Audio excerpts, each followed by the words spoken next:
Hello students, welcome to the class. आज हम पढ़ेंगे जेके फ्लिप फ्लॉप। यानी जेके फ्लिप फ्लॉप क्या होता है। तो जेके फ्लिप फ्लॉप पढ़ने के लिए पहले हमें एसआर फ्लिप फ्लॉप की थोड़ी फंक्शनिंग को रिकॉल करना पड़ेगा, जो कि हम पहले लेक्चर में पढ़ चुके हैं। तो एसआर फ्लिप फ्लॉप हमारा क्या, फ्लिप फ्लॉप होते क्या हैं वो भी हम पढ़ चुके हैं। यानी स्मॉल स्टोरेज डिवाइसेस बोलते हैं इनको। ये किसके ऊपर डिपेंड करते हैं, इनकी जो आउटपुट है वो प्रेजेंट स्टेट पे, और जो इनपुट है करंट उस टाइम पे, उस पे हमारी क्या करती है, इसके आउटपुट को डिपेंड करती है। नेक्स्ट हमारा इसमें क्या था कि एसआर फ्लिप फ्लॉप की हम फंक्शनिंग को देख चुके थे। वो क्या थी, उसके केसेस बनते थे हमारे S equal to 0 and R equal to 0। Q n क्या होता था, क्यू एन प्लस 1 क्या होता था, यानी प्रेजेंट स्टेट और नेक्स्ट स्टेट की हम बात करते थे।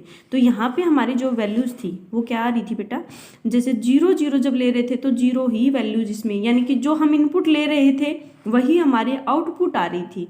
तो हमारा क्या हुआ, चेंजेस नहीं हुआ आउटपुट में। आउटपुट यानी कि next state, Q n plus यहाँ पे नेक्स्ट स्टेट को डिटरमाइन करता है। यहाँ पे जब कोई चेंजेस नहीं आ रहा था तो नो चेंज, यानी प्रेजेंट स्टेट ही थी हमारी आउटपुट बन जाती थी। नेक्स्ट हमारा जब S equal to 0 R equal to 1 ले रहे थे तो नेक्स्ट स्टेट हमारी 0 आती थी, तो उसको हम रीसेट बोलते हैं। ये हम दो स्टेट, स्टेबल स्टेट होती है इसमें, रीसेट एंड सेट। इनको जब reset equal to 1 and set equal to हमारा 1, reset equal to 0 and set equal to 1 हम कंसिडर करते हैं। नेक्स्ट हमारा क्या था, जब 1 1 आता है तो हमारी इनवैलिड, यानी कि क्या इनवैलिड आती है, क्योंकि क्यू एंड क्यू बार हमारी जो आउटपुट होती हैं प्रीवियस लेक्चर में हम पढ़ चुके हैं, वो दोनों कॉम्प्लीमेंट्री आनी चाहिए, और वो दोनों हमारी सेम आ रही थी इस टाइम पे। यानी जब हमारी सेम वैल्यू आती है वो हमारा फ्लिप फ्लॉप में इनवैलिड स्टेट होती है, या नॉट अलाउड स्टेट उसको हम बोलते हैं। तो इस ड्रॉबैक को रिमूव करने के लिए, हमने क्या यूज किया है, जेके फ्लिप फ्लॉप।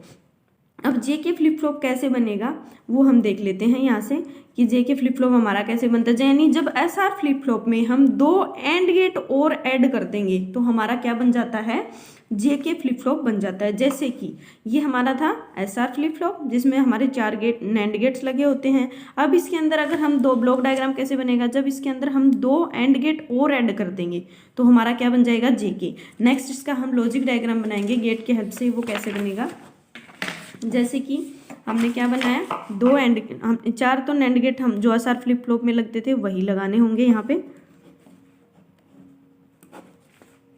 ठीक है।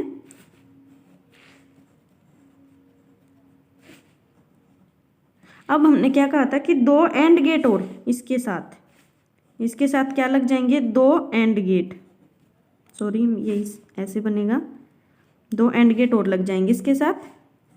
तो ये हमारा जे एंड ये हमारा हो जाएगा के। अब इसकी आउटपुट किसके साथ एंट्री हो रही थी हमारी, इसके साथ क्रॉस कपलिंग होती है यहाँ पे, इसके साथ हो रही थी। नेक्स्ट में हम क्या लेंगे, अब यहाँ पे जो इसकी आउटपुट है, इस जो नेक्स्ट वाले की, वो कहाँ चली जाएगी हमारी,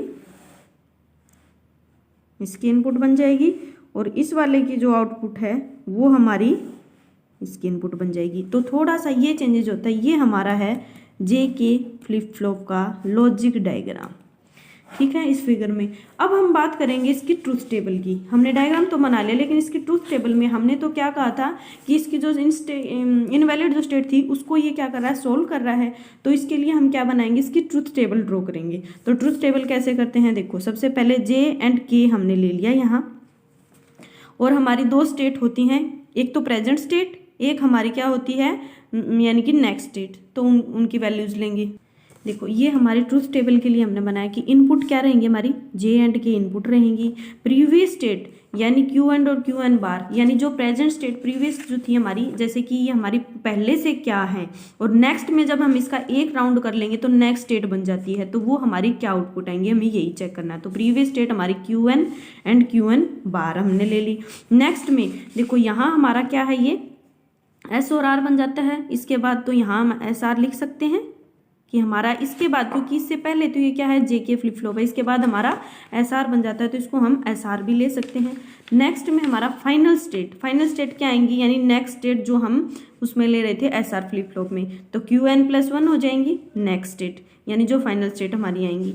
नेक्स्ट अब हम क्या फाइंड आउट करेंगे, इसमें भी 2 बनेंगी, क्यू एन प्लस 1 और क्यू एन प्लस बार 1, क्योंकि हमेशा 2 आउटपुट हमारी आती हैं। अब हम केसेस लेके चलते हैं। जब हमारा के इक्वल टू 0 है और हमारा जे और के दोनों जीरो हैं और इसकी क्यू एन की वैल्यू तो हमारी जीरो है, हमने ले ली इनपुट प्रीवियस, और ये हमारी ये कॉम्प्लीमेंट्री होती है हमेशा ध्यान, जब Q1 जीरो है तो ये हमारा 1 रहेगा। हम यहाँ से अब देखते हैं इसको कैसे करेंगे।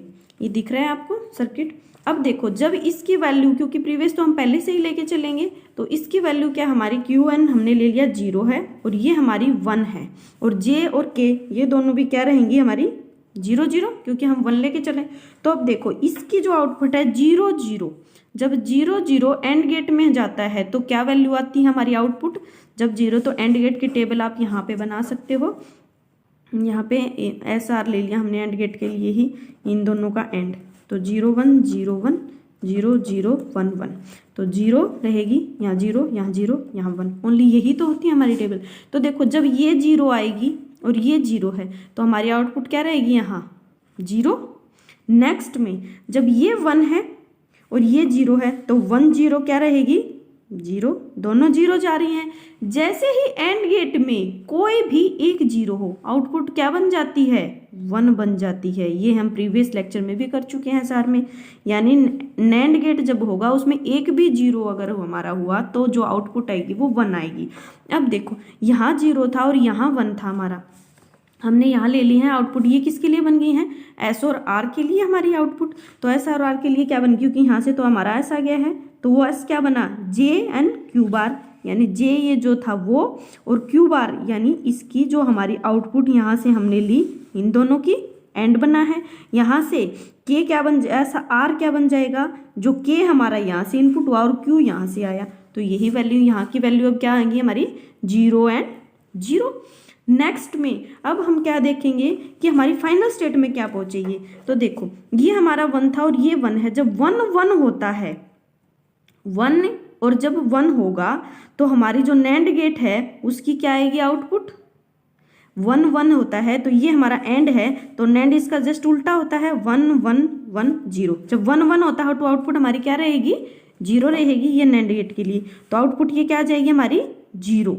ठीक है, ये 0 है ये 1 है, 0 1 होगा तो आउटपुट हमारी क्या रहेगी 1, तो यानी कि हमारी क्या रहेगी Qn प्लस 1, तो हमारी 0 आ गई, Qn प्लस 1 1, और बार में हमारा 1 आ गया है।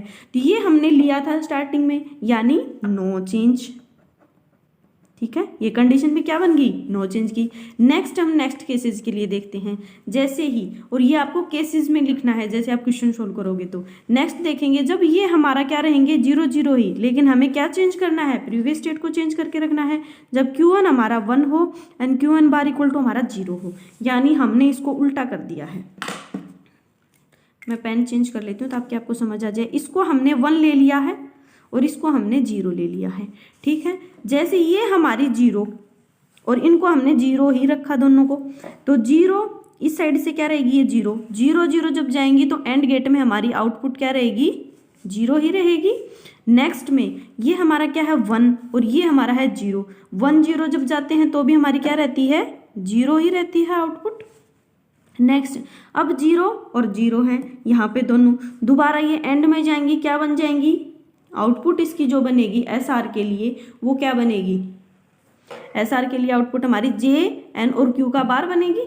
तो उसके लिए हम क्या करते हैं, यानी कि 0 है और यहाँ से हमारी क्या बन जाएंगी 1 और 1 बन जाएंगी। नेक्स्ट में जब ये हमारा 1 और 1 है तो यहाँ क्या आ जाएगा 1 1 का नैंड गेट 0 होता है, 0 और 1 का नैंड गेट हमारा 1 होता है। जब एक भी 0 हो तो हमारा 1 आ जाता है, तो 1 0 यानी सेम रहे हमारी आउटपुट क्या रहेंगी, ये हमारी 0 ही रही और ये हमारा 0 रहेगा, और ये भी क्या रहा कोई चेंजेस नहीं हुआ। अगर 1 लिया था तो 1 आ गया, 0 लिया था तो हमने 0 यानी नो चेंज। तो इस कंडीशन के लिए ऐसे ही हम हर एक के लिए, यानी एक केस के लिए हमें 2 केसेस देखने पड़ते हैं। वो क्यों, A और B हम लेके कर लेंगे जैसे मैंने प्रीवियस लेक्चर में बताया है।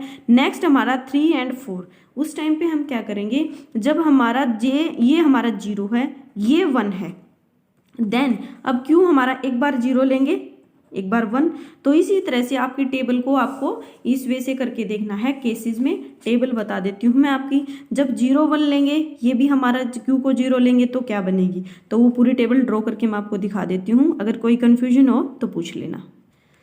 देखो ये मैंने पूरी ट्रूथ टेबल ड्रॉ कर दी है, आपको शो हो रही है। ठीक है, यहाँ से आप देख लेना। नेक्स्ट में जो हमारी मेन चीज़ थी वो क्या थी, ये वाली स्टेट जो लास्ट वाली है, जब हमारा जे और के इक्वल टू 1 1 हो तब हमारा कॉम्प्लीमेंट आ रहा है, यानी इनवैलिड स्टेट नहीं आ रही। तो इसका फिर हम दोबारा एक बार देख लेते हैं सर्किट से वो कैसे बनेगा। तो देखो, यानी कि जब 0 ले तो 1 आए और 1 ले तो 0। तो ये कैसे रहेगा, जब हम एस और इसके लिए 1 लेते हैं तो यहाँ पे मैं पेंसिल से करती हूँ, थोड़ा अलग रहेगा। देखो 1, यानी इसको तो वैल्यू क्यों हम क्या लेंगे, सबसे पहले 0। जब हमारा Q 0 है, ये हमारी वैल्यूज 1 1 रहेंगी। तो ये क्या रहेगा 1, जब ये 0 है तो ये हमारा 1 रहेगा नीचे वाला। नेक्स्ट में अब देखो 1 किसके साथ आएगा, 1 1 1 1 का एंड गेट हमेशा क्या रहता है, 1 रहता है यहाँ पे। अब तो अब क्या करते हैं इसमें, ये 1 जो है हमारा, ये हमारी वैल्यू 1 आ गई है। नेक्स्ट में हम क्या करते हैं, ये हमारी क्या थी, 0 थी, 0 1 0 1 क्या क्या रहता है, 0 रहता है। ठीक है, 1 1 का तो हमें पता चल गया है, 1 1 क्या रहेंगे, 1 रहेंगे एंड गेट में, और 1 0 एंड गेट में हमारा 0। देखो हम क्या करते हैं कि यानी जब एस और आर एन की वैल्यू चेक कर लेते हैं, यहाँ पे थोड़ा आपके लिए इजी रहेगा। जब एस हमारा 1 है और ये हमारा आर हमारा 0 है, तो एफ जब एस और आर हमारे 0 होते हैं तो क्या आउटपुट आती है, जब एस हमारा क्या है 1 है और आर हमारा क्या है 0 है, तो आउटपुट हम प्रीवियस स्टेट हमारी 0 1 ही थी, यही हम कंसिडर करके, तो आउटपुट हमारी 1 0 आएगी। तो हमने आउटपुट क्या दे दिया यहाँ पे, देखो यहाँ हमारे आउटपुट है वो 1 0, यानी हमने अगर 0 1 लिया तो 1 0 आ जाता है, यानी उल्टा आया है इसका, तो ये कॉम्प्लीमेंट है। इसी तरीके से हम इसका करके लेके चलते हैं, तो ये हमारा थोड़ा मेथड ईजी हो जाता है। ये था हमारा जे के फ्लिप फ्लॉप। अब हम पढ़ेंगे डी फ्लिप फ्लॉप, यानी डी फ्लिप फ्लॉप क्या होता है, इसको डिले फ्लिप फ्लॉप भी हम बोलते हैं। ये हम दोनों की हेल्प से कर सकते हैं, एसआर फ्लिप फ्लॉप के हेल्प से भी एंड जेके फ्लिप फ्लॉप के हेल्प से भी। तो डी फ्लिप फ्लॉप को हम क्या करते हैं, दोनों को ज्वाइन करके, जैसे कि हम, यानी ये हमारा जेके फ्लिप फ्लॉप है, जैसे हमने एसआर फ्लिप फ्लॉप का ब्लॉक डायग्राम बनाया, उसमें जेके का बनाया, उसमें एसआर को लिया था, ऐसे ही इन्होंने जेके फ्लिप फ्लॉप को कंसिडर कर लिया और डी को हमने ले लिया। लेकिन डी में एक ही इनपुट, हमारी 2 इनपुट होंगे, एक तो डी और एक इन्वर्टर की तरह ही हमने डी को यूज कर लिया है। नेक्स्ट हम क्या बनाते हैं इसमें, ट्रूथ टेबल। तो इसकी ट्रूथ टेबल क्या रहेगी, तो ट्रूथ टेबल हमारी यानी कि क्लॉक्ड में हमारा अलग रहेगा और अनक्लॉक्ड में अलग रहेगा। ये हमारा क्या था, क्लॉक सिग्नल। जैसे क्लॉक के लिए हम देखते हैं ट्रूथ टेबल, तो क्लॉक के लिए हमारी क्या बनेगी, जब हमारा क्लॉक इक्वल टू 1 है and D equal to 0, J equal to 0, D equal to अगर 0 रहेगा, यानी कि हम यहाँ से मैं बताती हूँ आपको। अब देखते हैं हम क्लॉक्ड में, यानी क्लॉक हमने यहाँ लगा दी है इसमें सीएल के क्लॉक। अब देखते हैं जब हमारा आउटपुट किस वे से बना, इन्होंने डी को और Qn+1 हमारी आउटपुट रहेगी, जैसे ये नेक्स्ट स्टेट में। तब अब हमने क्या बनाया, इसमें 0 लिया, तो जे और के जो वैल्यू हैं, तो ये अगर 0 लिया हमने डी को, तो ये हमारी वैल्यू 1 हो जाएगी, यानी 0 और 1 कंडीशन आ गई है। जब जे इक्वल टू 0 एंड के इक्वल टू 1, तो उस टाइम पे हमारे जो केसेस की वैल्यू थी वो हम यहाँ पे कंसिडर करते हैं। तो हमने केसेस की वैल्यू को एक बार रिकॉल करना पड़ेगा, वो हमारी क्या थी, केसेस की वैल्यू देख लेते हैं। जब जे इक्वल टू 0 एंड के इक्वल टू 1, जब जे इक्वल टू हमारा क्या था 0 था और के इक्वल टू 1, यानी रीसेट कंडीशन आती थी, हमारा क्या आता था 0 आता था। तो हम इसमें भी क्या करेंगे, यानी रीसेट कंडीशन आ जाएगी हमारी आउटपुट में, यानी कि इसको हम बोलते हैं रीसेट कंडीशन, या आउटपुट हमारी 0 आएगी। नेक्स्ट में जब हम 1 देते हैं, जब यहाँ हमारा 1 होता है और तो ये ऑटोमेटिकली इन्वर्टर लगा हुआ है, ये क्या हो जाएगा 0। जब ये 1 था और ये 0 था तो इसका उल्टा आता था, यानी कि हमारी सेट कंडीशन आती थी। तो जो हम आउटपुट दे रहे हैं वही हमारा इनपुट दे रहे हैं, वही हमारी आउटपुट आ रही है। ये था हमारा क्लॉक्ड में। अगर हम बात करते हैं यानी कि उसकी अनक्लॉक्ड में, तो हमारा ये था। जैसे ही हम बात करते हैं यानी क्लॉक्ड की, तो क्लॉक में हम क्लॉक लगाएंगे तो हमारी क्या रहेंगी, ये सेम ही आउटपुट आएंगी, लेकिन वो कुछ टाइम के बाद हमारी आउटपुट आती हैं, उसी टाइम नहीं आती, क्योंकि उसकी प्रोसेसिंग में टाइम लगता है, इसलिए इनको हम टाइम डिले फ्लिप फ्लॉप भी बोलते हैं। ये हमारा था टाइम डिले फ्लिप फ्लॉप यानी डी फ्लिप फ्लॉप। नेक्स्ट हमारा क्या है, यानी कि चेंज नहीं होंगी, स्टेट सेम रहेंगी। नेक्स्ट है T flip flop. T flip flop भी क्या है, वो भी जे के फ्लिप फ्लॉप की हेल्प से ही हम डिजाइन कर सकते हैं। डी में हम इन्वर्टर को यूज कर रहे थे, यहाँ पे हम इन्वर्टर को हटा देते हैं, यानी जब 0 लेंगे तो वैल्यू दोनों की 0 0 रहेगी, जब 1 लेंगे तो दोनों की वैल्यू हमारी 1 रहेगी। तो ये हमारी कौन सी, जब जे के फ्लिप फ्लॉप में एक में क्या आ रहा था हमारा सेम आ रहा था यानी कोई चेंजेस नहीं था, दूसरे में हमारा क्या आता है कॉम्प्लीमेंट आ जाता है, तो वही इसकी आउटपुट रहेंगी यानी कॉम्प्लीमेंट वाली। तो इसकी ट्रूथ टेबल देख लेते हैं, यहाँ पे ये हमारी है, यानी जब 0 ले रहे थे तो हमारी वैल्यू सेम आ रही थी, जब 1 ले रहे थे तो हमारी वैल्यू कॉम्प्लीमेंट की। तो ये हमारी टी की ट्रूथ टेबल है। ठीक है, थैंक यू। अगर समझ नहीं आया तो कमेंट करके बताना।